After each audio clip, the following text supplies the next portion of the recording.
The finance minister flattered me by quoting the same couplet from Tirukkural that I had recited in one of my early budget speeches. Maybe she had not been instructed by her staff that this kural has already been used in the budget speeches. She flattered only to deceive. She deceived the people of India, especially the poor, the working class, the migrants, the farmers, the industrial units that had been closed down permanently, and those who had lost their jobs, both regular and informal, and are still looking for jobs. She deceived those who were listening to her speech, especially the members of parliament, who had no clue that she had imposed cesses on a large number of products, including petroleum and diesel. Rupees 2.5 on petrol per litre and rupees 4 on diesel per litre is a cruel blow to the average citizen, including the farmers.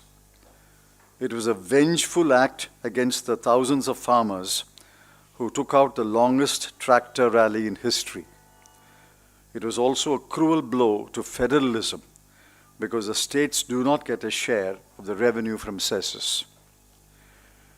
There are other important matters that the FM did not mention in her speech. For example, she did not mention defense at all, as if the Chinese had vacated occupied Indian territory. She did not mention that defense expenditure in 2021-22 will see no rise. It is flat at rupees 3,47,088 crore, almost the same as the rupees 3,43,822 crore in the current year. The FM gave out a mind-boggling figure of rupees 2,23,846 crore for health, a breathtaking rise from the BE of the current year of rupees 94,452 crore. As I had warned, it was a conjurer's trick. She added the one-time cost of vaccination, rupees 35,000 crore, and, mark this, and the Finance Commission grants amounting to rupees 49,214 crore. She also included the allocations to the Department of Water and Sanitation. Shorn of these add-ons, the allocations for health were rupees 72,934 crore in 2020-21 and rupees 79,602 crore in 21-22. Given inflation, the increase is practically nil. However, on page 10 of the budget at a glance, the two numbers are very different. They are rupees 82,445 crore and rupees 74,602 crore, which means a reduction in expenditure from the level in the current year. What kind of additional health infrastructure can be built with this parsimonious allocation? Hence, on the two non-negotiables that the Congress party had listed on 28th January at the press conference, namely defense expenditure and healthcare expenditure, the government has miserably failed the people of this country. The fiscal numbers show that the fiscal situation is in a mess. The revenue deficit, 7.5%, and the fiscal deficit, 9.5% in the current year, have exceeded every prediction, including the government's prediction. In 2021-22, the government estimates it will borrow about rupees 3.42 lakh crore less, but nobody is willing to believe the government. The borrowing number has been understated by assuming that there will be disinvestment revenues of rupees 1.75 lakh crore. The record of this government on disinvestment is poor. The government has also assumed that tax revenues will increase by 15%, another questionable assumption. The revenue deficit, 5.1%, and fiscal deficit, 6.8% numbers for 21-22 will send alarm signals to the rest of the world, especially the investors and international lenders. Their apprehensions should have been allayed by laying out a credible fiscal correction path year by year until the year when the fiscal deficit will be 3% or less. Nothing of that sort was attempted by the FM. On the contrary, her target was 4.5% by 2025-26. Investors and lenders will bristle. There was a huge expectation that there will be a significant increase in government expenditure to offset sluggish private investment and private consumption. The numbers show the total government expenditure will see a paltry rise from rupees 34 lakh 50,000 crore to rupees 34 lakh 83,000 crore, an increase of barely 33,000 crore. The farm sector has been shortchanged. The budget allocation for agriculture and allied activities has been reduced. I repeat, reduced from 1,54,775 crore in the BE of the current year to rupees 1,48,301 crore in the BE of the next year. Of total expenditure, the proportion has been reduced. I repeat, reduced from 5.1% to 4.3%. The budget allocation for market intervention scheme and price support scheme has been slashed from 2,000 crore rupees to 1,501 crore rupees.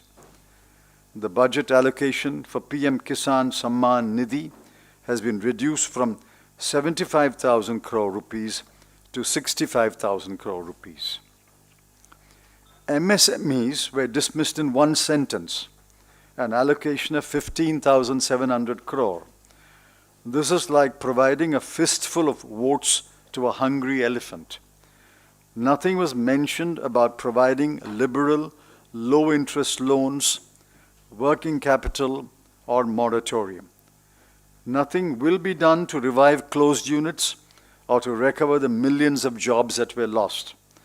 The FM seems to be unaware that thousands of MSMEs, especially micro and small units, have been closed permanently. A meager sum of rupees 20,000 crore has been set apart for recapitalization of public sector banks when the requirement is several times more. At the same time, the government intends to privatize 2 PSBs. The intent of the government is clear.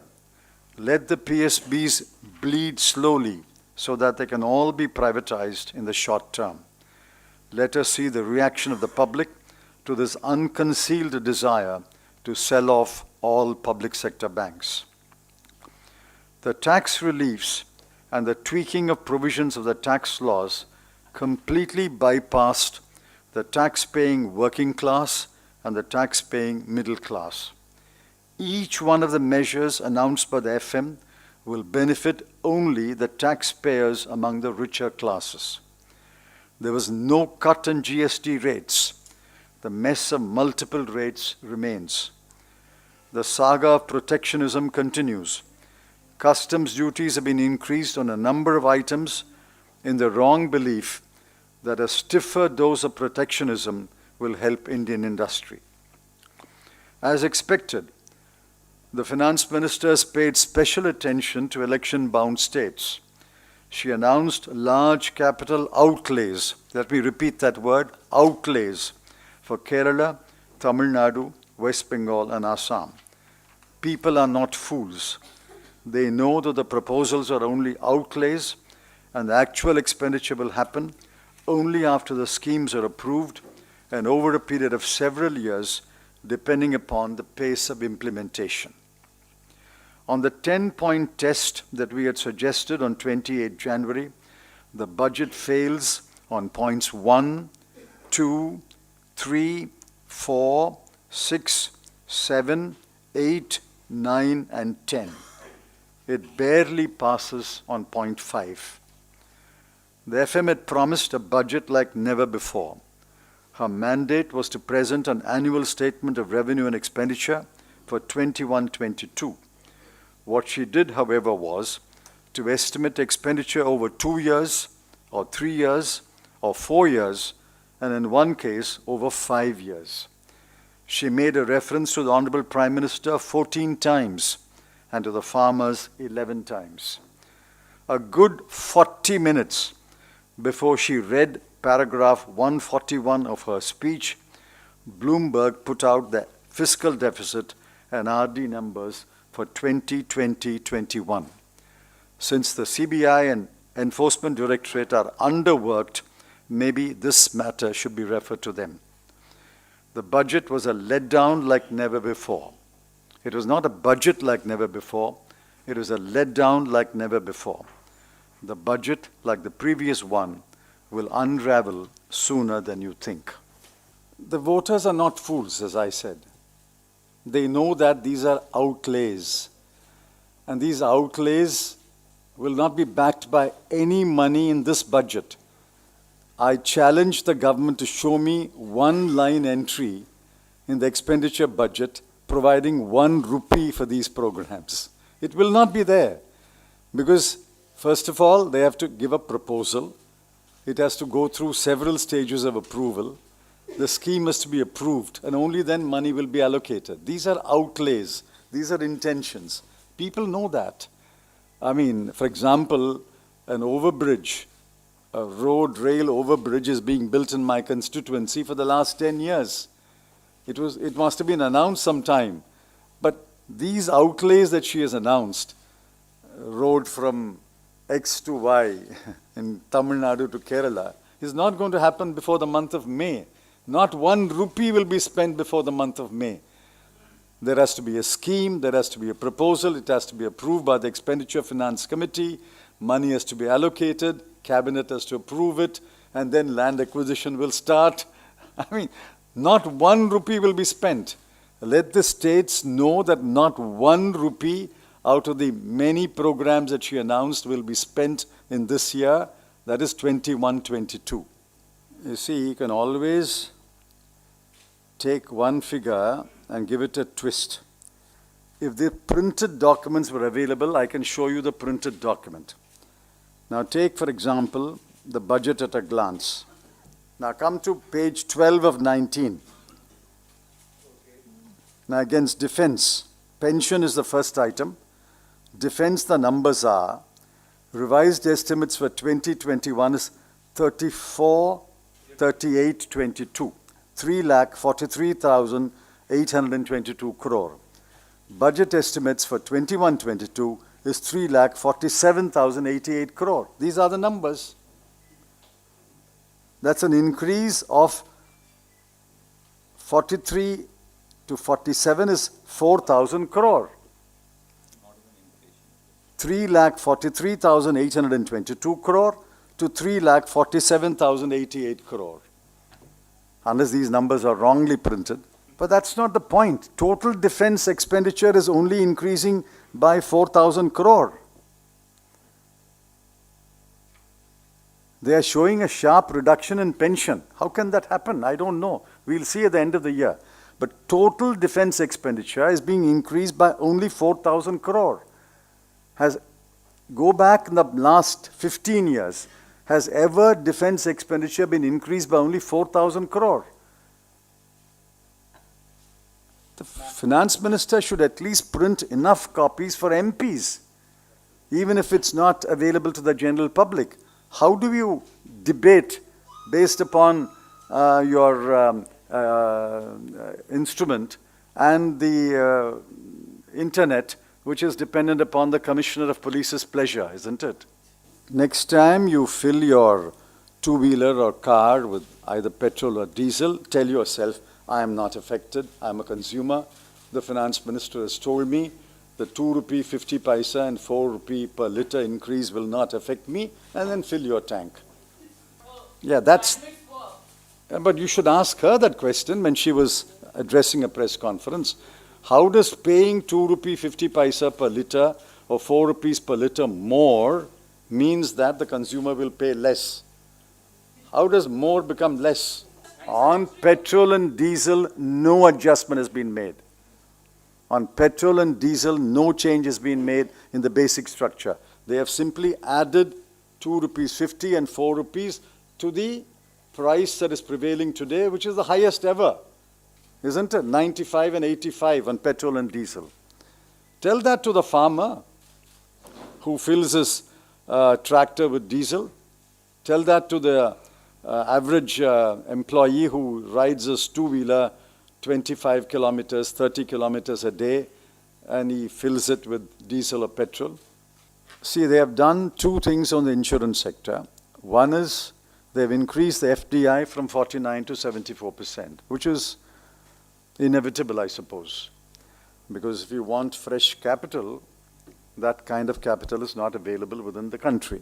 But I remember the day in 1997 when the BJP voted against the bill introduced by the government of the day, allowing 20% FDI in insurance. 20% FDI in insurance. They voted down the bill on that ground. And Prime Minister Gujral had to withdraw the bill at that time. Today, they have done a full circle and they are allowing 74% FDI in insurance, which is okay in terms of capital. But they are also going to privatize one of the 4 nationalized insurance companies. I'd like to see what the reaction of the people of this country is. I'd like to see what the reaction of the employees of the insurance companies is. Infrastructure, yes. If spending takes place on roads and ports, big business will benefit. So they will get contracts, there will be demand for steel, there will be demand for electricity. But that's good. We are not saying you should not spend on infrastructure. You should spend on infrastructure. We welcome spending on infrastructure. But at the same time, you must understand that after 8 quarters of a slowdown and 4 quarters of a pandemic year, after 12 quarters, the kind of emphasis you give to infrastructure, equal emphasis should have been given to the poor, the working class, the migrant, the agricultural labor, the daily worker. That is completely missing in this budget. This budget may have had a mind behind it, but there is certainly no heart behind it. See, whatever is required to be spent on the vaccination should be spent. If it will cost eventually more than 35,000 crore, Congress party believes that money must be spent. We have no quarrel with the government footing the bill for vaccination. In fact, our case is that everybody should get the vaccine free. If a very small number wants to buy the vaccine, that's a different matter. But the vast majority, the overwhelming majority of the people of this country must get the vaccine free, is the Congress party's position. My accusation is, you include that one-time expenditure on vaccination and then say my health infrastructure, health expenditure budget is going up. You have to compare apples and apples, oranges and oranges. Similarly, you can't lug in the Finance Commission's grants and then show this number of 2,23,000. Look at page 37 of the Finance Minister's speech. Take out these add-ons and the comparison is what I told you, a very small increase in health expenditure, which is there in my statement. We condemn it. We condemn these anti-farmer, anti-journalist, anti-media actions taken by the government through the police. We condemn it in the strongest terms. We condemn the FIRs against Shashi Tharoor, Rajdeep Sardesai, Mrinal Pandey. I mean, what is this country coming to? In another country, 4,400 supporters of the opposition leader have been arrested. What is the difference between that country and India then? MSP, total expenditure in MSP, will increase year after year after year because the MSP itself is being increased and the procurement is steady. Ask me this question, 3 years from later, the number will be more than this year's number. Ask this question 7 years later, the number will be more than the number 3 years. I mean, these are natural. What is the first budget presented by R.K. Shanmugam Chetty? The first budget was about 197 crore. And he apologized to the country for a fiscal deficit of about 23 crore or something. But down the line, every number will increase. What did the finance minister make a big song and dance about the number increasing? 3 years down the line, the number will be more. 5 years down the line, number will be even more. In fact, we say public sector banks must be strengthened. At the same time, we have no objection to private sector banks also growing and foreign banks also having a presence. We must have a multi-sector banking industry. Public sector banks, private sector banks, and foreign banks in competition with each other. What this government is attempting to do is to completely sell off the public sector banks so that there will be only private sector banks and foreign banks. There will be no role for public sector banks.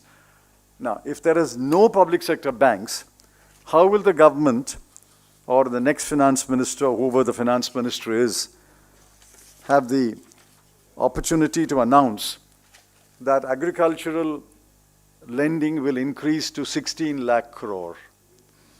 If there are no public sector banks, how will you say that we will give education loans? If there is no public sector banks, how will you say that we will have a RIDF fund? The point is, public sector banks, whatever their strengths and weaknesses, are the pivot around which a number of programs are evolved and implemented in this country. If there are weaknesses in the public sector bank, strengthen the banks, remove the weaknesses. The answer is not wholesale privatization of public sector banks. They've started with 2, and I don't know, they've got, I think, 2 more budgets.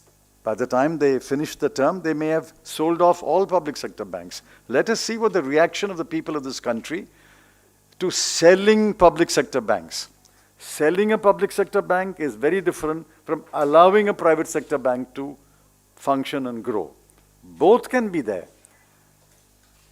For example, we have got SAIL, a steel company. We've got private steel companies. Both can compete with each other. But what if tomorrow the government proposes that Steel Authority of India will be sold to the Tatas or to the Jindals? That's the question. Congress Party's position is very clear. We are not against the private sector, but we want the public sector and the private sector in at least the key sectors to compete against each other. And banking is a key sector. Well, that doesn't seem to be a question. That seems to be a criticism of the Congress Party.